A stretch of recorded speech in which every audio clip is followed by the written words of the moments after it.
বেশ কয়েকদিন ধরেই কিন্তু আমি বাপের বাড়িতেই আছি। কারণ এখন না কি চৈত্র মাস, আর চৈত্র কাটাতে নাকি বাপের বাড়িতেই থাকতে হয়। আর যেহেতু আমার রিসেন্ট বিয়েও হয়েছে, তাই জন্য চৈত্র কাটানোর জন্য বাপের বাড়িতেই রয়েছি। আর বাপের বাড়িতে আসার পর থেকে সারাদিন শুধু ঘুমাচ্ছি, খাচ্ছি, ঘুমাচ্ছি, খাচ্ছি, এটাই আমার ডেইলি রুটিন। ঘুম থেকে সকাল 10টায় উঠছি, আবার খাওয়া-দাওয়া করছি, আবার ঠিক 1টা-1:30 নাগাদ ঘুমিয়ে পড়ছি। তো আজকে ইচ্ছে হলো একটা ভিডিও করি।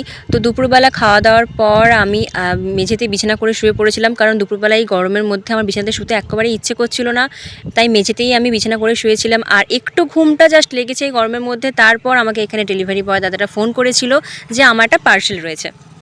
আর আমি ফ্লিপকার্ট থেকে একটা জিনিস অর্ডার করেছিলাম, তো সেটাই আমার চলে এসেছিলো। তারপর ঘুম থেকে উঠে আমি ডেলিভারিটা আনতে চলে গেছিলাম। কী পার্সেল এসেছে সেটা আমি নিজেও এখনও খুলে দেখিনি, কারণ 2 থেকে 3টে জিনিস আমার অর্ডার দেওয়া ছিল।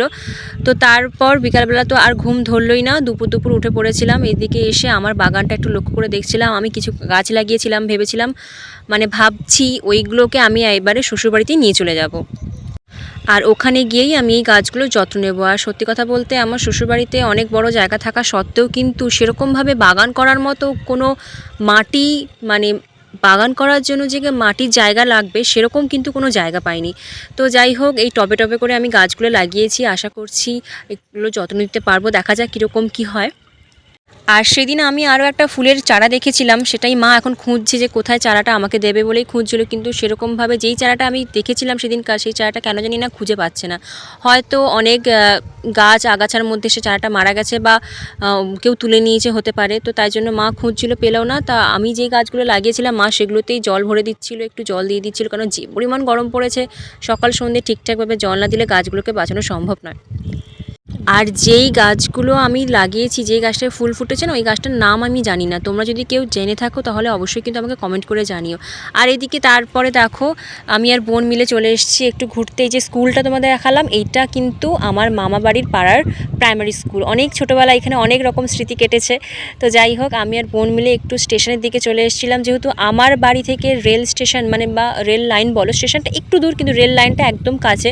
তাই জন্য বোন বললো চ বিকালবেলা একটু হাওয়াও খেয়ে আসি, আর রেল পাতের ওপর হাঁটতে হাঁটতে স্টেশনের দিক থেকে ঘুরেও আসি। তো যেই বলা তো সেই কাজ, আমি আর বোন মিলে বেরিয়ে পড়েছিলাম বিকালবেলা। তো যেহেতু গরমও পড়েছে, তাই জন্য আমি বললাম চল একটু হাওয়া খাওয়া হবে। আর যেহেতু সারাদিন বাড়িতে খাচ্ছি আর ঘুমাচ্ছি, ভালোও লাগছে না, তো তাই জন্য আমি একটু ঘুরতেও চলে এসেছি। আর এখানে দেখো, রেল লাইনে ঘুরতে ঘুরতে হাঁটতে হাঁটতে দেখতে পেলাম এই যে ছোটোবেলার সেই কাঁটা গাছ, যেই কাঁটা গাছ নিয়ে সবাই সবার চুলে লাগাতো, জামায় লাগাতো। অনেক দিন পর এই গাছটা দেখতে পেলাম। এই কাঁটাগুলোকে নিয়ে কিন্তু অনেক স্মৃতি জড়িয়ে রয়েছে ছোটোবেলায়। তোমাদের কার কার এই কাঁটাগুলোকে নিয়ে কী কী স্মৃতি রয়েছে অবশ্যই কিন্তু কমেন্ট করে জানিও। তো ফাইনালি আমরা স্টেশনের কাছে চলে এসেছি। স্টেশনটা বলেছিলাম একটু দূর, আরও একটু যেতে হবে স্টেশনে। তো তাই জন্য অত দূর আর গেলাম না, যেহেতু বিকেল থেকে সন্ধে প্রায় হয়ে এসেছিলো। তো তাই জন্য আমরা এখানেই একটা রেল পাতের ওপর, যেখান থেকে ট্রেন যায় না, সেখানেই আমরা বসেছিলাম, এসে একটু হাওয়া খাচ্ছিলাম।